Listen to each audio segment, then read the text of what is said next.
Bonjour, j'espère que vous allez bien. Alors aujourd'hui, avec vous, je voudrais avoir une petite réflexion sur Jacques 2, verset 1. Je vous lis d'abord le verset. Mes frères et sœurs, vous qui avez foi en notre Seigneur de gloire, Jésus-Christ, n'avantagez personne. Dans cette exhortation, Jacques souhaite donner une application particulière du grand commandement « Tu aimeras ton prochain comme toi-même ». D'ailleurs, il le cite au verset 8 du même chapitre. La forme négative de la phrase donne l'impression qu'il s'agit d'une nouvelle interdiction qui s'ajoute à une longue liste qui semble, à première vue, écrasante. D'ailleurs, n'est-ce pas un peu contradictoire de parler de la liberté chrétienne tout en appelant le croyant à respecter cette liste d'interdictions? En fait, on voit déjà cela avec le décalogue dans l'Ancien Testament. Par exemple, tu n'adoreras pas d'autre Dieu que moi, tu ne travailleras pas le jour du sabbat, tu ne commettras pas de meurtre, tu ne commettras pas d'adultère, tu ne convoiteras rien de ce qui appartient à ton prochain, à chaque fois des formes négatives. Dieu donne ces commandements, et d'autres encore d'ailleurs, à son peuple qui vient à peine d'être délivré de l'esclavage en Égypte. Et d'ailleurs, c'est bien rappelé au début du décalogue, en commençant le décalogue, je suis le Seigneur ton Dieu, c'est moi qui t'ai fait sortir d'Égypte où tu étais esclave.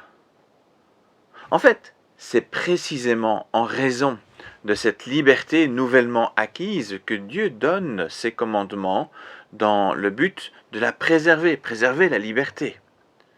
Tous les commandements peuvent être lus aussi en fait de façon positive. Tu as la liberté de te reposer le jour de sabbat. Tu as la liberté de ne pas être assassiné. Tu as la liberté de ne pas être convoité. À bien y réfléchir, c'est bien tout l'inverse de ce qui se passait quand ils étaient en esclavage. Ainsi donc, nous pouvons également comprendre les paroles de Jacques ainsi. Tu as la liberté, le droit de ne pas être désavantagé ou discriminé pour quelque raison que ce soit. La question des discriminations est très présente dans l'actualité ces derniers temps. Il est beaucoup question de discrimination de race, de genre, en lien avec la religion, et d'autres encore. On peut évidemment se réjouir pour toutes les initiatives qui visent à rétablir l'équité pour tous. Cependant, au-delà d'une approche sectorielle, je suis convaincu qu'il s'agit d'un problème de fond touchant à la manière d'envisager notre relation à l'autre. Notre monde est viscéralement attaché à la loi du plus fort. Il suffit de voir par exemple les rapports nord-sud dans notre monde. Les pays riches imposent leurs forces, leurs règles, leurs priorités, leur prédominance. Et cela se voit fort bien dans le cadre de la pandémie. Nous ne sommes certainement pas tous sur un pied d'égalité dans l'accès aux soins.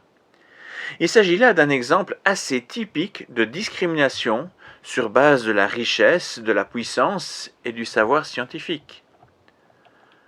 En tant que chrétiens, nous avons la responsabilité d'être particulièrement attentifs à l'égard de toute forme de discrimination, et cela pour au moins 3 raisons.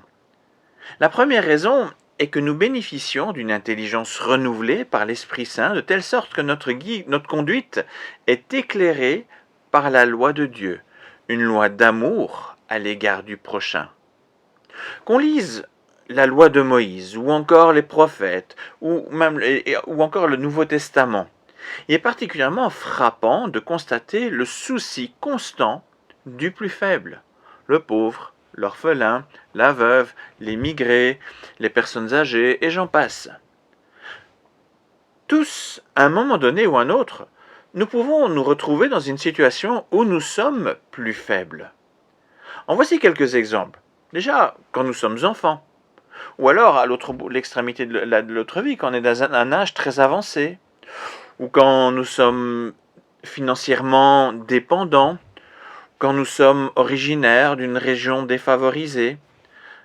Dans son amour, notre Seigneur ne veut pas que nous soyons désavantagés en pareille situation.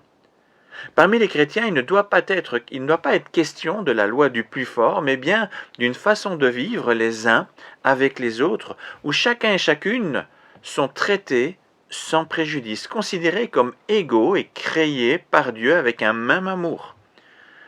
Je ne peux pas prétendre aimer Dieu tout en fermant les yeux sur la discrimination. Le Seigneur désire profondément que chacun soit aimé. La deuxième raison est l'exemple de vie donné par Jésus. Ce n'est pas pour rien que Jacques mentionne notre lien au Christ pour nous appeler à n'avantager personne. Tout au long de son ministère, Jésus a montré une attention particulière envers ceux qui étaient victimes de discrimination. La majeure partie de son ministère s'est déroulée en Galilée, une région bien moins considérée que la Judée où se trouve Jérusalem. Il s'est intéressé aux petites gens, aux enfants, aux malades, aux femmes, aux étrangers, aux pécheurs notoires et même aux occupants romains. Et par ailleurs, il était également disponible pour les riches, pour les autorités religieuses. Il est allé chez chacun avec bonté, avec amour et sans jugement. La troisième raison qui justifie qu'il nous faut exclure toute forme de discrimination au sein de l'Église est le fait que Dieu a donné à chacun un don spécifique pour le bien de l'ensemble. De la sorte, personne ne se suffit à lui-même. Dieu a souhaité que nous soyons interdépendants afin de favoriser notre unité. Par exemple, il ne peut y avoir de discrimination religieuse au sein de l'Église. Un pasteur n'est pas au-dessus, n'est pas plus grand qu'un paroissien, car le Seigneur répond aussi aux besoins du pasteur à travers les dons accordés à ses paroissiens. Et de façon générale, Dieu prend vraiment plaisir à utiliser ce qui est faible pour accomplir des grandes choses, et cela de sorte à confondre les orgueilleux. Ainsi donc, pour conclure, je souhaite vous encourager à ne pas seulement vous engager contre les formes discriminatoires rendues plus connues par l'actualité, par la presse, mais aussi à veiller à ce que chacun soit considéré équitablement malgré les différences. Un amour mature est un amour comme pour soi-même, capable d'aimer, même dans la différence. Notre unité en sera enrichie et bénie par Dieu.